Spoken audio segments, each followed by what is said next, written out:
Good afternoon, everybody. This is Dee Reinhardt with Illinois WorkNet. On the call with me today, I have Olivia Grisham and probably Tammy down the road. I'm not sure, though.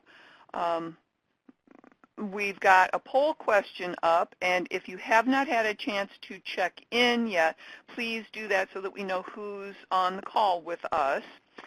And if you have any questions for us, please type those into the chat pod as we go along. Olivia? Yes. How about if I just move this poll question out of the way for now?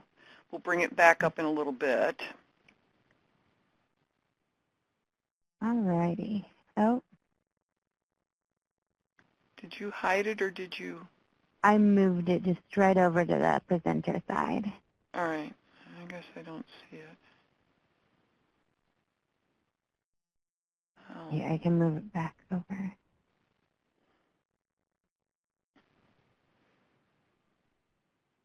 You see it? No, I don't. I'll get it. Okay.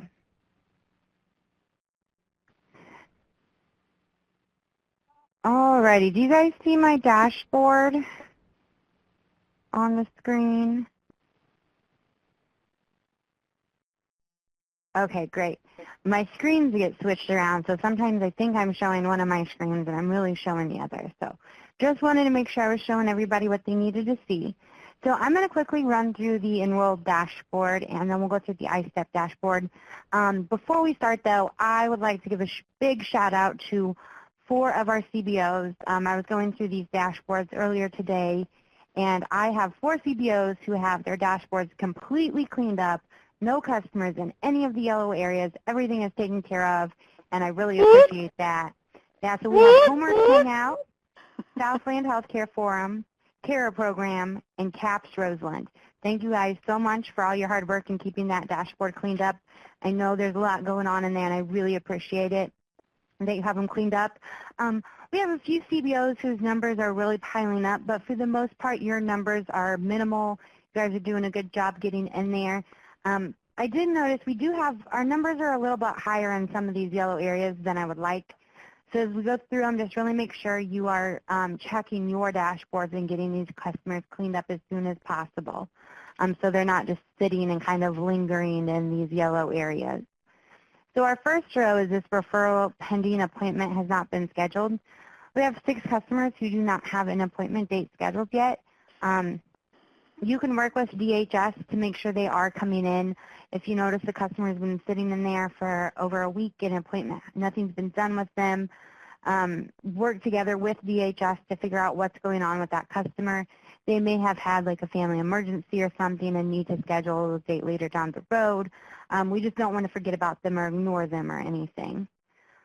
The second row, this referral pending 2151 past due, we have 20 customers in here. I think this is the highest it's been in a very, very long time. So policy states that the 2151s have to be uploaded within 48 hours of the customer's appointment. And if they're not uploaded within 48 hours, it is the CBO's responsibility to go into the progress page, remove the original appointment, set a new appointment, mail the referral form to the customer. The appointment has to be at least 5 days out to account for that mailing time, and redo the initial orientation all over again. And then you need to make sure when you invite them that second time that you're getting that uploaded within 48 hours, or you will have to go through and do it a third time. DHS cannot put them through conciliation or sanction if they don't have the required documentation uploaded in the specific time required, because the customer can appeal and then they will win because they do not have what they need to make it so the customer cannot win that appeal. And so make sure uploading the 2151, uploading the 2151 is just saying that they showed up for the orientation. Yes, or they didn't. Whichever the case is, we just have to get it up there in that timely manner. The second row is the referral accepted, enrollment started, enrollment required. This number was really high, and then we got it really low, and it's starting to creep up again. So make sure you're just keeping an eye on those customers. As soon as we initiate services with them, and we want to get them enrolled as soon as possible. That way we are saving a space for them in the training program and they're flowing through the dashboard. We can always unenroll a customer if a situation comes up where maybe they shouldn't have been enrolled and they were. So don't ever worry about enrolling them and it being like they're stuck as enrolled, because we can change that. We just want to make sure that we're getting it up to date so we're not overbooking that training program and having to tell a bunch of customers that there's not enough room for them. The next row is the CBO needs to upload past due. We have 238 customers in there. Tammy sent emails out last night or maybe early this morning to everybody who had customers still in this row. So go ahead and keep working on those. Make sure you get those uploaded by no later than the 8th, I believe, was the deadline. The question from Alana, Olivia, is if customers do not show up for the initial appointment, you need to upload the 2151 indicating that they were a no-show, and then it is DHS responsibility to reschedule them. You are able to try to do that, but it is DHS's responsibility. If they do attend and you do not upload the 2151 in a timely manner, then you need to reschedule them for another orientation.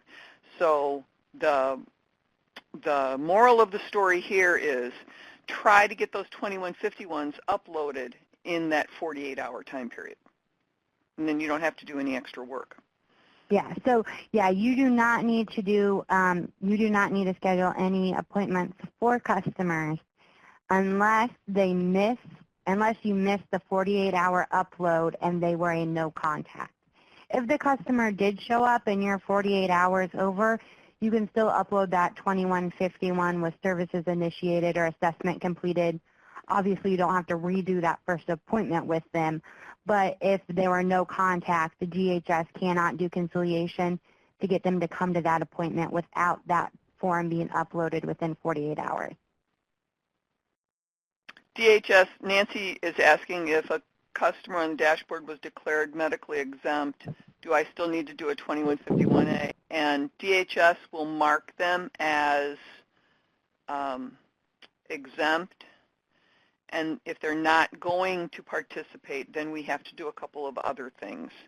But we need to know who that customer is, so if you want to send either Olivia or I an email with the customer number, we can help walk you through that. Yeah, and for all customers, regardless of if they're exempt or not, you will do that 2151A on a monthly basis unless they're exited and don't require that monthly 2151A anymore. And if the customer is exempt and is no longer participating, we'll go ahead and, like Dee said, you can get us that information and we'll provide you with, you're just going to exit them. Customers who are exempt and stop participating, you just mark them as unsuccessful completion. I think no longer in program. I can't remember the exact. Yeah, dropped out of program. That is the exit for the exempt customers. All righty, and then so our last two rows are in this completion status. We have 48 customers who have been marked as complete by the CBO and are missing some form of their completion documentation. A majority of these customers are just missing a 2151A with complete marked. It should not take you very long to get these cleaned up. Most of the customers that we have last week in this row, or last webinar, so 2 weeks ago, a lot of them are still in this row and they should be easy to clean up. So really try to focus on these 48 customers and make sure you're getting that completion documentation. Some of the ones who found employment, it might be a little more difficult to get that employment information that's required to be input in the completion information section. But like we said, a lot of them just need a 2151A with complete march. And then the second row is this DHS indicated SNAP ineligible, CBO action required. We have 168 customers who have been marked by DHS as no longer SNAP eligible, and they just need to be marked as complete by the CBOs. So do you guys have any questions at all on this enrolled dashboard? Alrighty. So we'll hop on over to the ISTEP dashboard. So I've noticed that we've had a few more people using this complete status. So whenever you have a customer who does not need any personal development steps, that customer can be marked as complete on that section of their ISTEP. And that way we know that it's not that you haven't gotten to that part with them, but it is that you've already dealt with this. They do not need any steps and they're done with this section. You'll also mark it as complete once they've finished all the steps in that section if they do need steps. And then into career planning, we have definitely got this target occupation not selected number way down. I remember when it was like the flips. So we only have 179 more customers to go. So just make sure you're getting that information input into there when you're going in and doing their original timeline or ISTEP with them. It's really easy to just go in and pop that in there when you have them in there and you're kind of going over their plan. And then we also have 90 customers with no steps identified in career planning. We need to be putting steps in there for those customers. Every single customer should have some sort of career planning activity and step in their ISTEP. So if you have any customers in this row, you should probably go in there and add some steps. It can be marked as not started. We just need to know that that area of their development is being focused on. And one thing that I would like to note is we only have 850 customers with the ISTEP opened up, but we have over 1,300 who are enrolled. So there should be 1,300 people with some steps identified instead of just the 800 or so that are showing on the dashboard. So if you do not or have not gone into the ISTEP initially with their customer to even just mark their target occupation and say that you did a TABE test with them, their ISTEPs don't open unless you go there. So please, please, please go to their ISTEP, mark the TABE test if nothing else. And adding these steps are what's going to get you paid because we watch the steps and the services, or I should say Tammy watches the steps and the services provided, and that's how she's validating what money you guys are earning. So that's a really, really, really important piece. I can't stress that enough. Sorry, Olivia, for the interruption. No, you're perfectly fine. Yes, the ISTEP is definitely, it's how Tammy knows who's reaching their benchmark. So we really need to make sure that we're getting everything done in here. The academic and technical section, we have 127 customers who have no steps identified in this section. We may have a few customers who are doing the pre-employment only that do not have any academic or technical steps needed, and they can be marked as complete. And then any customers, once they finish that section, can also have their section marked as complete as well. So do you guys have any questions on the ISTEP dashboard? Alrighty, I don't see anybody typing, so I'm going to go ahead and close my screen, and we'll keep moving forward with the agenda. All right, so what I'm going to do is talk a little bit about some updates that have happened, and that is the staffing packet first. So on my screen, let me make this bigger. Check in real quick if you haven't already checked in by agency. Quick. And I can't find the poll that I had up there, Olivia, so I don't know what we did with it. I don't know if it's hiding somewhere or not.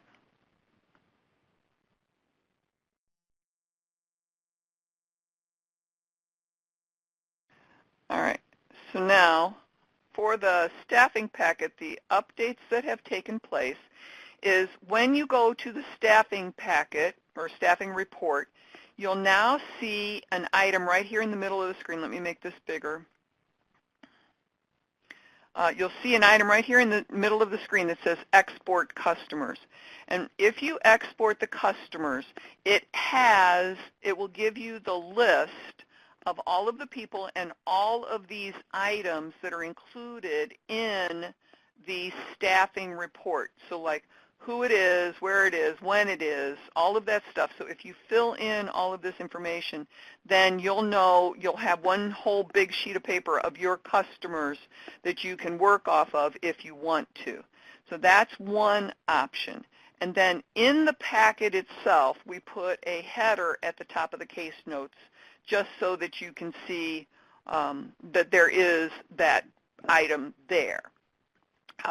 When you go to a customer who is done and you go to the provider DHS completes after staffing, you will upload the signed 4334 here and then mark who signed it and then click save.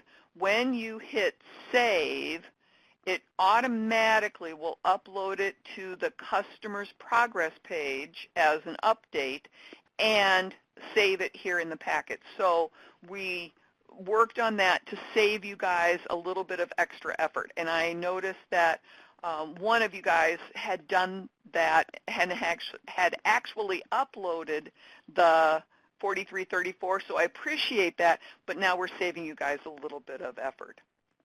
The next thing that happens is after the packet is done, so if I'm just going to choose a file here, and this is my church bulletin that I did, and if I sign this and I say that it's signed and I save it, it will say the 4334 has been uploaded, and then right here you can click to download it if you forgot to save it to your computer by any chance. So this is a little bit easier to see here, and hopefully this makes it a little bit easier for you to do this. And I just realized I'm actually in a customer, so I'm going to have to call Cody and have him remove this. I thought I was in test. Now I'm in test. The 4334 is uploaded after the staffing because it has the it has the DHS notes on it that they say that their references on the 4334. So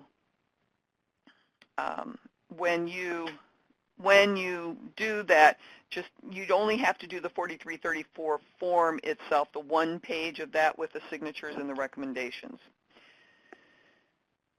Planned updates that we have coming out are for the staffing report.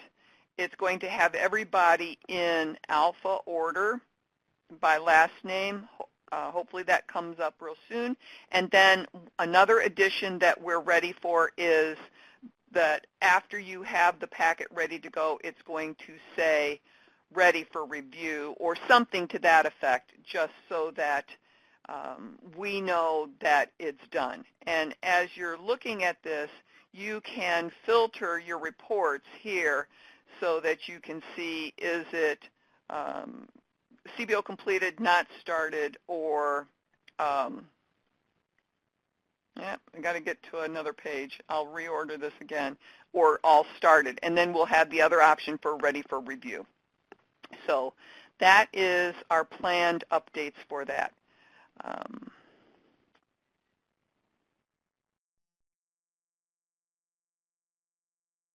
Where do we get 4334 again? Brief multitask. Oh, Nancy. Okay, so when you do the staffing packet or the staffing report, and let me go to a CBO here, and if I go to reports, staffing report, when you start the packet for the customer, and you have to upload the 2151A, upload any other files, review the case notes, review the ISTEP, add a case note here, and then if I've uploaded it, I save the package. This message that I typed right here goes into the 4334, and that's what you get when you hit save and print package. Does that answer your question, Nancy?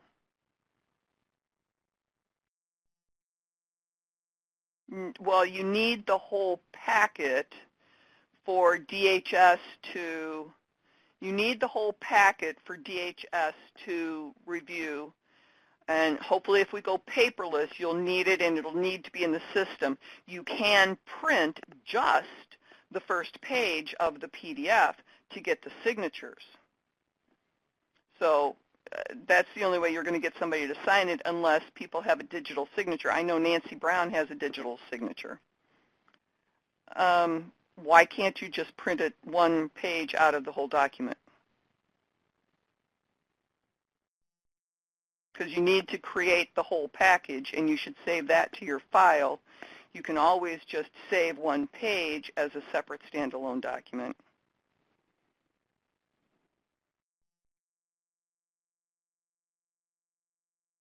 Right, and you're uploading that single page, but you have to get either a digital signature or a handwritten signature.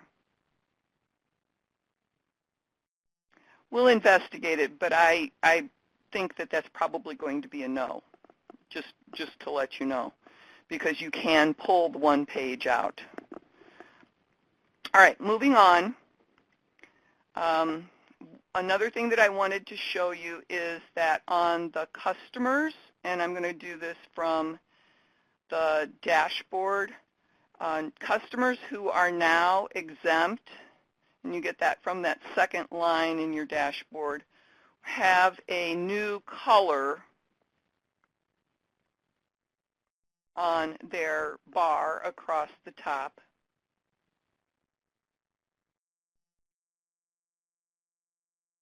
All right, test apps, let's go. So it's yellow now if the customer is eligible and exempt, not receiving TANF. This means that they are going to participate, but then they are determined as exempt. And this is much more prevalent in the areas where there are exempt customers, but we do have some customers in the mandatory areas who are maybe with a disability or maybe have kids already and want to participate.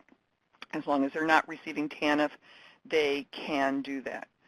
We have added some new columns in the customer export report. I'm sure you will find those when you export your next report. One of them for sure is the column that indicates what program they were finally enrolled in rather than the program to which they were assigned. Tammy, I opened up your mic. Do you know a couple of the other columns that you wanted added?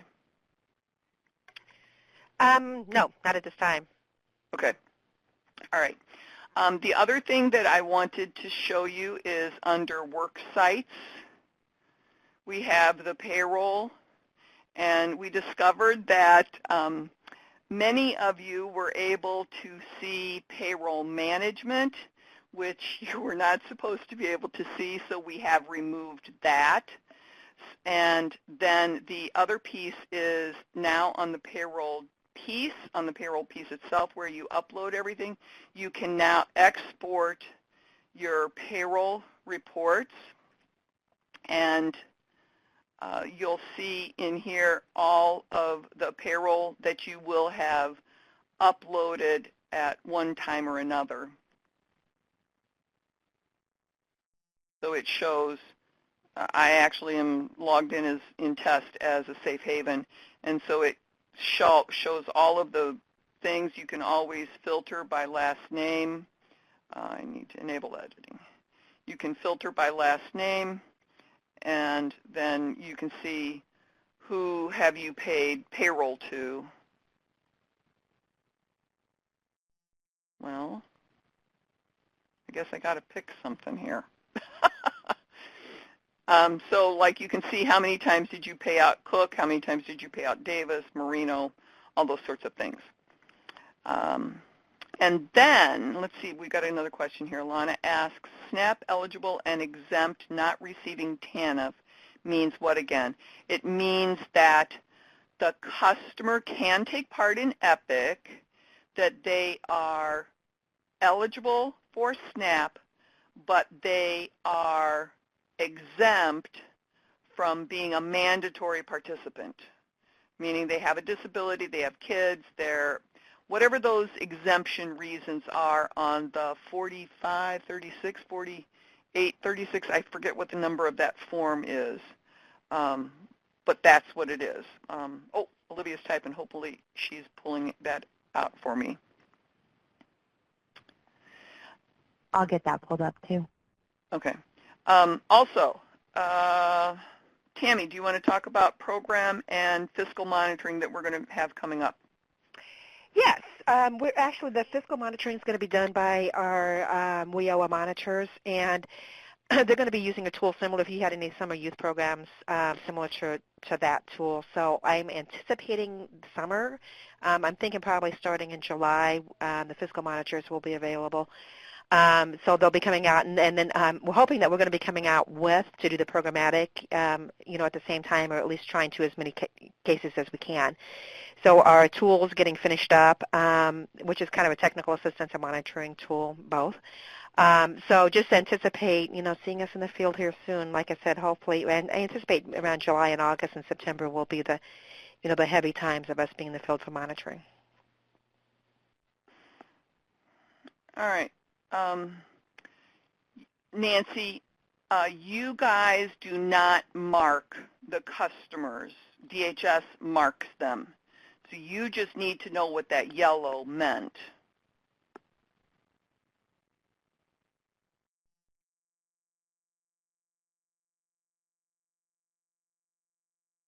All right, while she's typing, I'm going to move on to the next piece. We want to remind you about the filling out the 2151A, that job search readiness cannot be the only activity for the month. So what you want to do, if anything, is mark this job search readiness and the job readiness down at the bottom. Job search can be done for the job search. Job readiness can be done for any classes or workshops or items like that. If they are already participating in job search readiness and you have work experience or any of the educational pieces, you're good. It just cannot be job search readiness as a standalone item. Do you want to add anything to that, Tammy, since we found out about the new option, and if you're on mute? Oh, no, that's just, this is something we're discovering in the staffing, is that, and it's in their policy, is job search readiness cannot be a standalone. And in most cases, I guess there was confusion on our part because job search readiness and then job readiness is kind of, but the job readiness under the SNAP ENT is a line when you're doing, your workshops with them, interviewing, skills and all of your job readiness, preparing resumes and all of that. All right.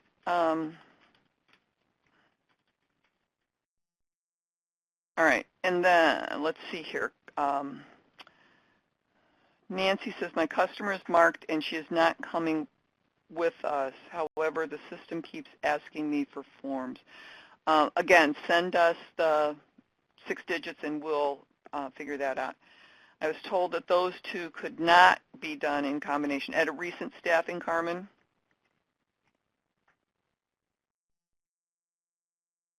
Today.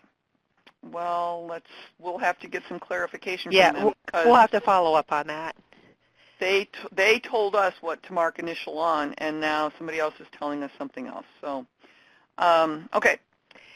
Yeah, with the staffing, there's a lot of different things coming out with that. So, like I said, this is a work in progress, and we're hoping that it's more consistent and the information is provided, consistently, here in the near future. And the staffing packet is a huge benefit. I hope you guys like it. This is something that we really want to sell in using technology to make staffing a lot more efficient. No, you don't have to go back and fix the old ones, Carmen.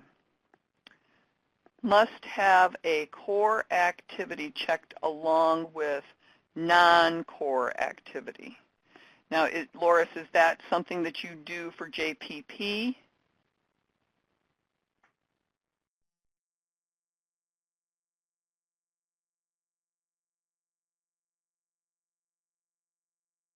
because early on they told us exactly what we were supposed to have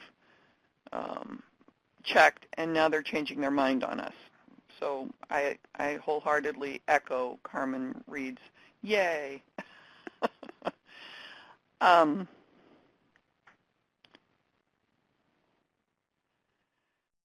Okay, so Tammy, can you check with Juanita Sanders about that? Yeah, I'll follow up on that. All right, and then read the chat on the presenter side. And then I believe we are done with our agenda. So Olivia, can you find that poll question for me so that we can pull that back up? I just don't see it hiding anywhere. I'm moving things around too.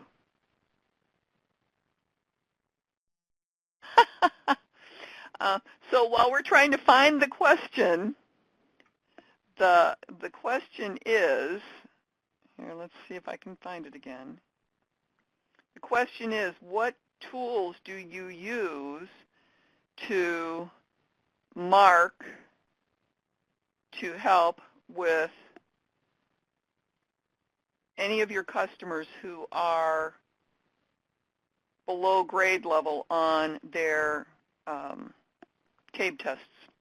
So we've got, oh, Olivia, you just closed it again. I had it, and you just closed it. I'm going to pull it up, so don't touch it.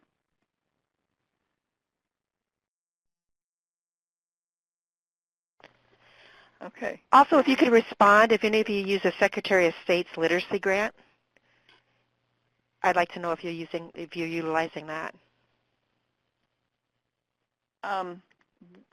Gertha, we're going to find out what they mean by core and non-core, and we will send out a message to everyone so that we get this in writing from them for consistency.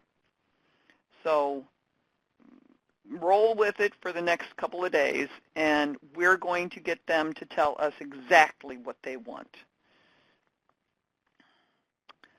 All right. Does anybody have any other questions? Please add your items in there and check in if you did not get a chance to check in. And can we get in writing for consistency if we are supposed to? Yeah, we're working on that one as well, whether it's face-to-face or over the phone. We're trying to get an answer on a lot of things, and getting them, sometimes we have to go through multiple layers and wait for process and procedure to happen.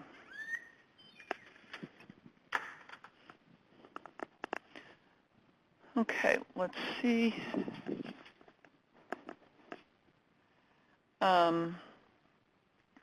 Hypothetically speaking, if we need a core, I think all 200 level services are not core. Oh, look, there's 200, 300, 400, and 500. Okay. Can you address that there are times when people are in actually just doing job readiness, et cetera? All right. I'm so sorry, Dee. The question is, what do I do if a client has completed ABE training and job readiness, and all that is left is to work with job developer for employment? Work experience. Put them in work experience and job search. That would be the easiest thing to do.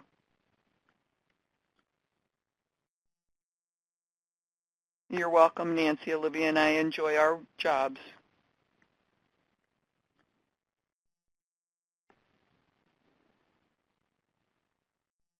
Yes, they must have 80 hours. So if they're doing job search, they're saying that they can do 24 hours a month. So that means that you only have to have them in work experience for, my math isn't so good, 56 hours. The answer for Frank is, if they're done with everything and they're just looking for a job, have them work in some work experience, or community work is also applicable. You can have them do that. So those are options that you can use. Okay, so Laura, somebody told us 24 hours. So again, they're inconsistent in their answers to everyone. So Tammy, make a note on the job search that they're being told 20 hours and they told us 24.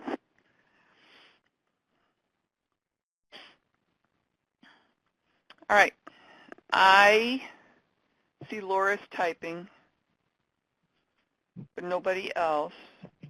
So as soon as we find out what Laura's typed, then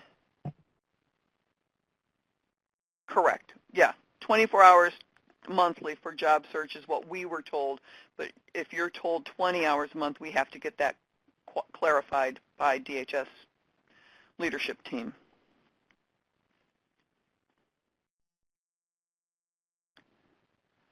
All right. All right. I don't see anybody else typing. Tammy, do you have anything else you want to say? No, I mean, we just really appreciate you guys' work out there. This is a heavy lift. It's a changing processes isn't the way everybody does business. So we appreciate what you guys are doing out there. And if you have any recommendations or suggestions on what we can do to help you guys do your work easier or better, let us know also.